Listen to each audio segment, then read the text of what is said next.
बड़ा अहम टॉपिक होता है एज प्रॉब्लम। जैसे कि फर्ज करो कोई मदर है, M for mother, D for daughter. 20 साल की थी, इनकी एक बेटी पैदा हुई, इधर उस वक्त तो 0 की है। जब बेटी 1 साल की हुई तो अम्मी की उम्र 21 साल, मजीद 1 साल बाद अम्मी 22, बेटी 2 साल बाद अम्मी 24, बेटी 4, 6 साल बाद अम्मी 30, बेटी 10, मजीद 10 साल बाद अम्मी 40, बेटी 20। तो मदर डॉटर की एजेस का रेशो देखो तो देखो यहाँ 21/1 21, 22/2 11, 24/4 6, 30/3 3 और 40/20 यानी कि 2 चल रहे हैं मदर और डॉटर की एजेस का रेशो। अब ये बड़ी दिलचस्प बात है कि यानी कि जो यहाँ मदर कितने टाइम्स इससे ज़्यादा है, 11 टाइम्स। यहाँ कितने टाइम्स ज़्यादा है, 6 टाइम्स।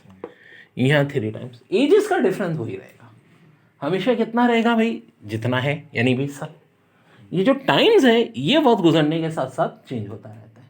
जैसे जैसे वक्त गुजरेगा फादर सन से या मदर डॉटर से, टाइम्स का रेशो चेंज होगा। पहले तो बहुत ज़्यादा 21 टाइम बढ़े थे, फिर खाली 11 टाइम रह गए, फिर 6 टाइम, फिर 3 टाइम, फिर 2 टाइम्स। इस तरह चलता रहता है। ध्यान में रखो ये कॉन्सेप्ट। अब देखो बड़ी अहम बात है। सवाल ये है कि 10 ईयर अगो, 10 साल पहले अन्नू की mother was 4 times older than her daughter. 4 time ज़्यादा थी अपनी डॉटर से। After 10 year the mother will be twice older than daughter. Find the present age of Annu. Annu की प्रेजेंट एज बताएं। यानी 10 साल पहले अन्नू की मदर 4 टाइम ज़्यादा थी अन्नू से, 10 साल बाद डबल ज़्यादा रह जाएंगी। तो बताओ अन्नू की प्रेजेंट एज क्या होगी। ऑप्शन है 10 20 30 40। देखो अगर ऑप्शन 10 होता तो 10 - 10 0, ये हो ही नहीं सकता। 0 में तो एज हो ही नहीं सकती। 20 होता तो 10 साल पहले 10 और अन्नू की मदर को 4 टाइम्स ज़्यादा, तो अन्नू की मदर को कितना होना चाहिए, 40 ईयर्स।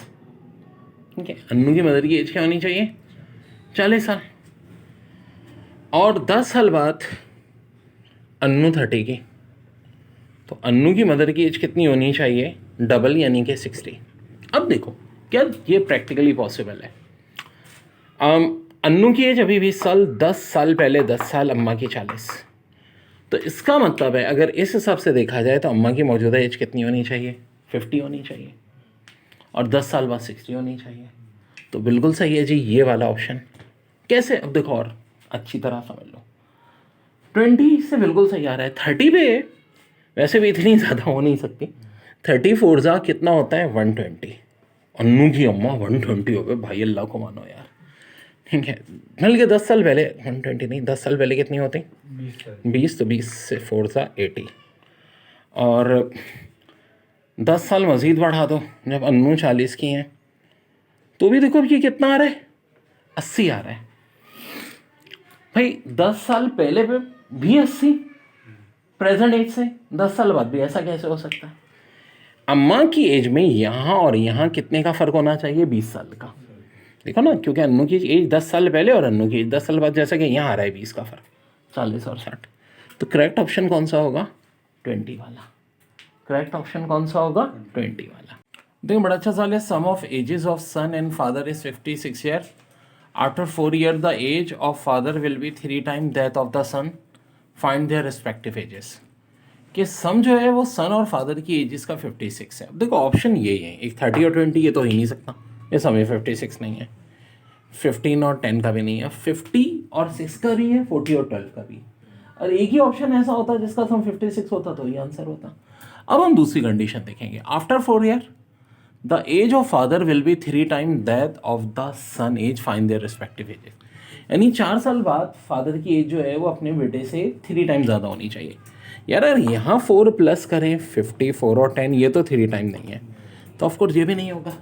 आंसर यही बचा। लेकिन चलो इसे भी चेक कर लें। 44 में 4 प्लस किया 48, 12 में 4 प्लस किया 16, 48/16 का लगे 3 टाइम्स। तो ऑफकोर्स आंसर यही वाला होगा हमारा।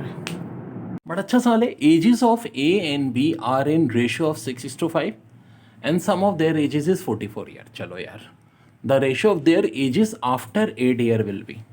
देखो रेशियो अगर एजेस का 6:5 है और सम 45 है तो एक ही एज कैसे निकलेगी। देखो इस तरह का तरीका बता चुका हूँ। ये ए की 6, बी का 5, नीचे 6 और 5 का सम, रेशियो का सम लिखना हमेशा 11। यहाँ भी 6 और 5 का सम 11। 44 को 11 से डिवाइड करते हैं तो 4 6 4 ज़ा 24। अब 44 को 11 से डिवाइड करो 5 5 4 ज़ा 20। तो अभी तो ए और बी की एजेस आ गई 24 और 20। कह रहे ratio of their ages after 8 year.